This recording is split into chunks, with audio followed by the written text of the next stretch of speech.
Bang izin, bisa diceritakan nggak Bang, apa namanya, asal mula Taman Jajan PSU di Taman Jajan Poris Indah itu seperti apa sih Bang? Oke, izin ya. Asal muasal dari masalah Taman Jajan ini sih sebenarnya sih pada awal saya menjabat RT di tahun 2023 ya. Itu berawal karena saya itu pas dilantik jadi RT itu karena memang janji program pertama kerja saya itu adalah mendirikan pos ronda yang kebenaran itu di atas drainase ya. Karena itu menghambat jalur air, maka dari itu saya tuh berusaha untuk memindahkan pos drainase itu supaya jangan tidak di atas drainase tersebut. Terkait dengan masalah di lapangan itu, berhubung masalah lapangan yaitu fasos dan fasum tersebut itu karena timbulnya banjir, karena di situ banyak genangan ya, menampung air dan sebagainya, sehingga setelah pas banjir tersebut itu terjadi banyak lumpur sehingga terlihat kumuh.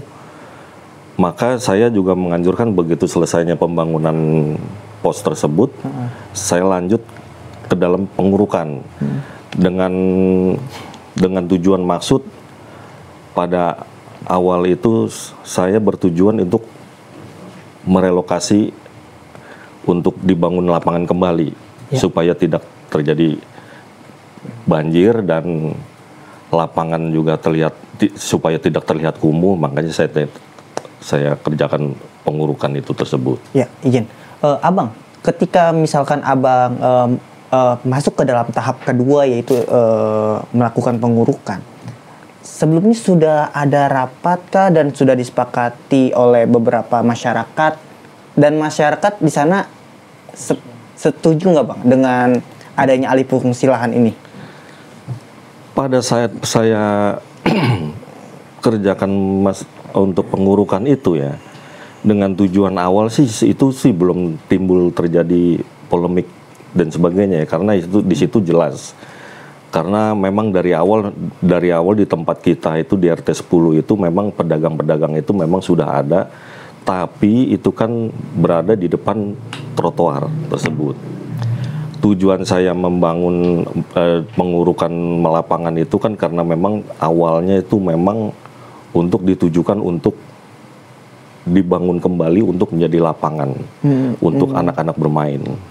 Karena kita tahu itu waktu saya menjabat itu, saya tahu itu tuh kita di Poris Indah ini nih, khususnya di RW 05 itu, karena kita nggak punya lahan untuk taman bermain untuk anak-anak ya.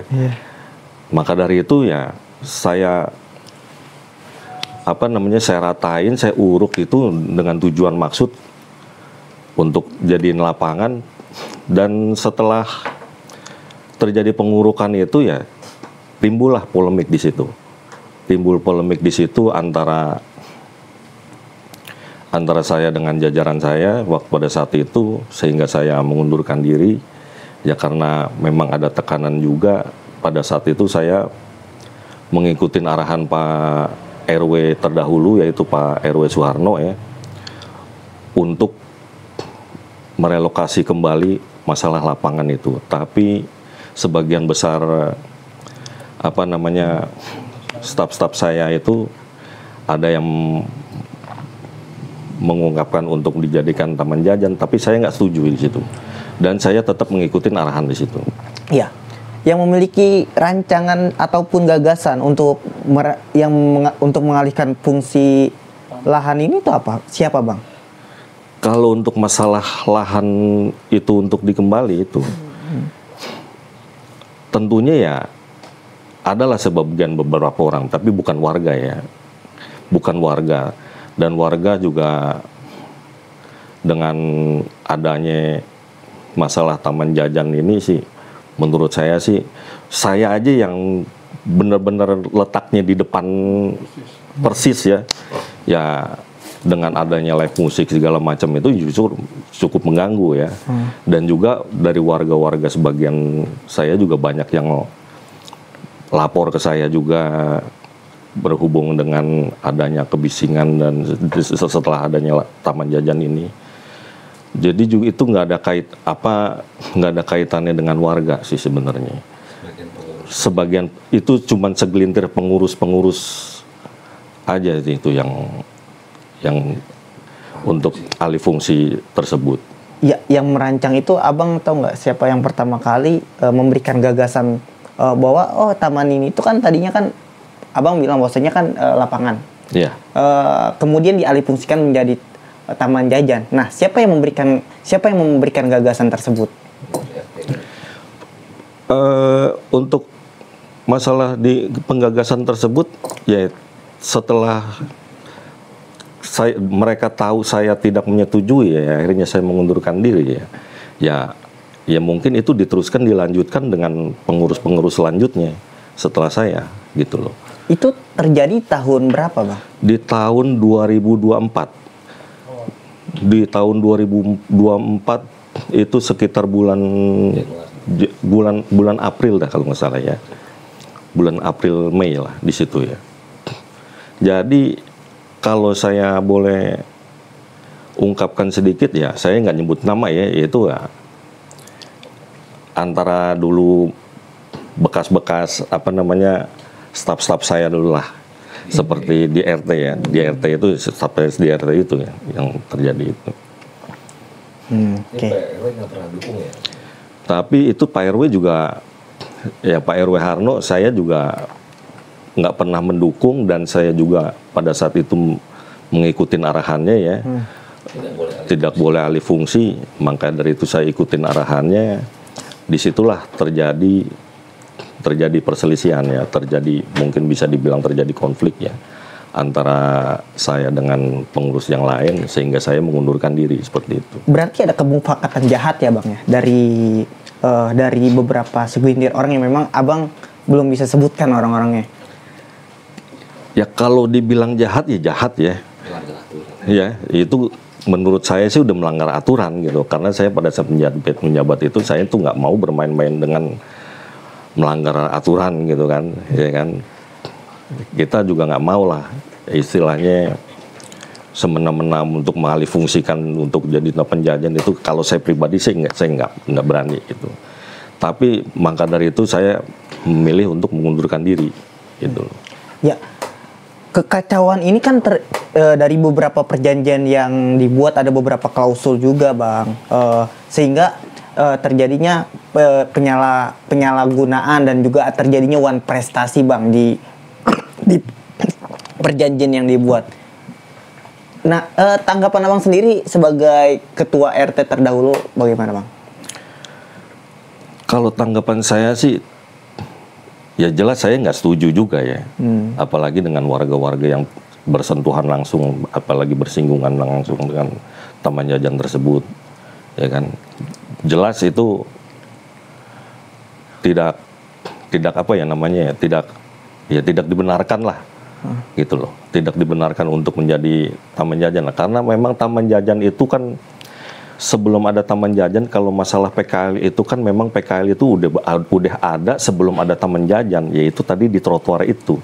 Ya kan, maka dari itu kan pada saat itu trotoar itu pas kita pembangunan pos itu kita benahin, trotoar itu juga kita benahin, bahkan kita udah bikin garis buat lapak itu pedagang-pedagang mereka tanpa menyentuh lahan fasod dan fasum tersebut, gitu loh.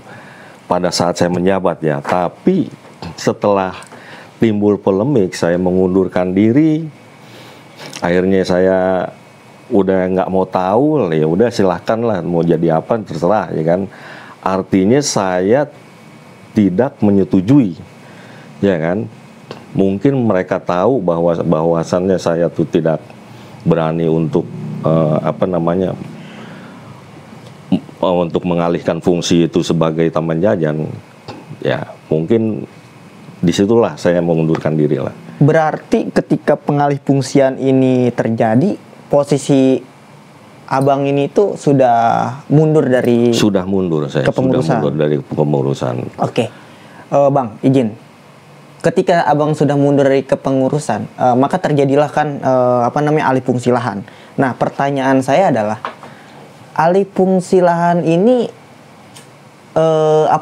dari orang-orang yang berjualan di Taman Jajan, sebenarnya itu memang masyarakat yang tinggal di situ kah atau memang dari orang luar, Bang?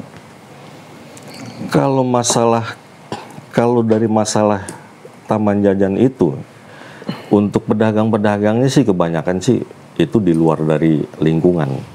Di luar dari lingkungan RT 10 RW 05. Itu rata-rata banyak dari luar. Oh gitu. Ya kan? Tapi kalau untuk pedagang-pedagang PKL yang sebelumnya dipindahkan ke Taman Jajan itu ya, yang itu tadinya di trotoar itu ya mungkin seperti ada bakso Ujang, terus jus Udin ya dan lain sebagainya, memang itu kan memang pedagang-pedagang lama. Pedagang-pedagang lama juga dengan adanya rencana dipindahkan seperti itu ya, di situ juga mereka juga menolak ya. Mereka menolak. Tapi di situ saya udah nggak tahu apa-apa ya. Tapi sekedar sedikit menjelaskan aja bahwa pedagang itu justru merasa keberatan dengan dana iurannya yang melampau naik gitu loh, dari yang sebelumnya gitu loh. Mereka justru malah keberatan. Oh, itu ada retribusi juga ya di sana ya? Jelas ada, di situ ada. Yang saya tahu waktu saya menjabat RT itu memang dari RT sebelum saya itu seperti pedagang bakso yang tadinya dagang di trotoar itu tadi tersebut tanpa mengganggunya Fasos dan Fasum. Itu dalam 1 bulan itu saya kenakan dengan RT terdahulu juga mengenakan dikenakan iuran itu sebesar 250 ya. Tapi setelahnya dengan adanya dialihkan ke dalam Fasos Fasum itu, mereka dikenakan kenaikan menjadi 500 bahkan 600 ribu ya, justru mereka keberatan. Tapi ya mereka mau nggak mau lah. Ketika retribusi dinaikkan, Bang, ada nggak pemberitahuan ataupun kesepakatan yang terjalin antara pihak pengusaha dengan pihak pengurus, dan mereka menjelaskan apa sih yang menjadi dasar mereka menaikkan retribusi tersebut? Dengan alasan sih ya sewa lapak itu tadi ya, dengan alasan sebab yang saya tahu ya bahkan jujur aja saya dianggap sebagai orang yang tidak sepaham dengan mereka, makanya dari itu saya juga saya juga istilahnya udah nggak mau tahu, dan saya juga keluar dari grup RT tersebut. Tapi ada juga sebagian pedagang-pedagang pada lapor ke saya ya, antara kesepakatan itu ya justru memberatkan juga itu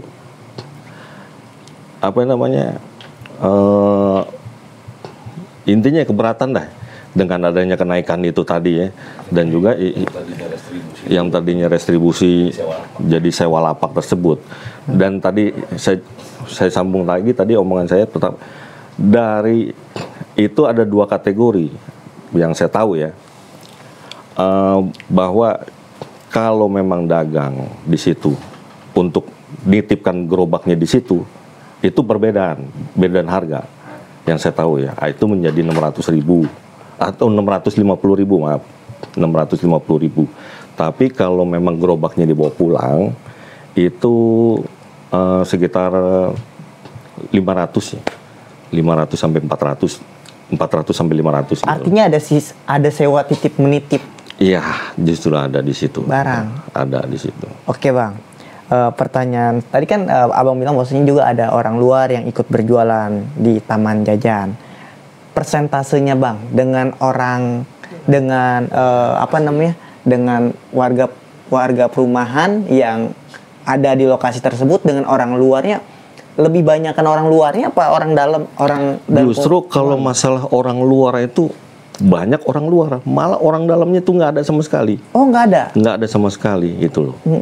Gitu loh. Itu kan sangat disayangkan banget ya, mengorbankan anak-anak kita di lingkungan tersebut untuk yang tadinya kita punya lahan untuk bermain gitu. Jadi istilahnya anak-anak ya bermain beralihnya ke jalanan lagi. Jadi kan kasihan juga gitu kan. Kalau saya lihat gitu ya. Itu. Ya.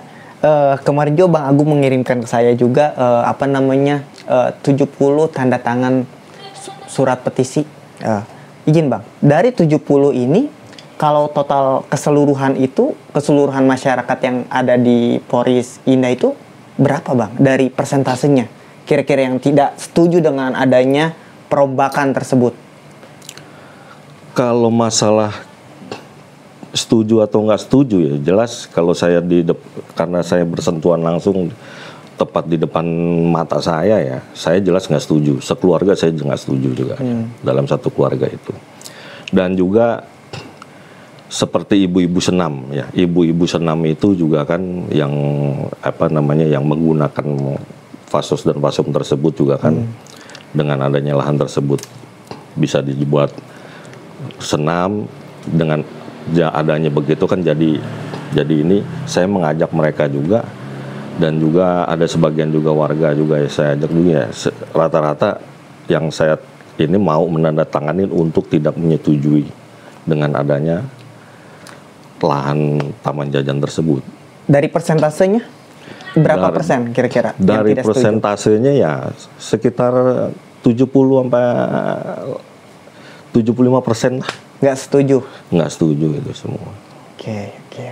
Bang izin, ketika misalkan peralihan fasum ini, tanah itu lagi posisi lahan itu masih digunakan atau memang sedang tidak digunakan? Oh, jelas masih digunakan dong, masih digunakan. Bahkan itu kan buat anak-anak kalau sore itu ya kita juga sampai kehilangan juga ya di mana ya kalau sore itu anak-anak pada main bola ya kan. Terus juga kalau pagi-pagi, kalau hari libur juga ibu-ibu dengan mengadakan senam di situ juga kan. Itu sangat berguna sekali gitu loh ya kan. Dengan di RT 10 ini nggak punya lahan fasos dan fasum itu kan tentu sangat bermanfaat gitu kan. Bukannya masalah yang saya dengar katanya itu tanah nggak berfungsi. Jelas itu berfungsi sekali untuk lahan ya intinya buat sarana olahraga lah seperti itu. Ya, dari peralihan tanah lahan tersebut Bang, kontribusinya ke masyarakat apa sih Bang? Kontribusi untuk masyarakat pernah terakhir pas lagi sudah rame-ramenya ini kita juga pernah menanyakan ke pengurusnya apa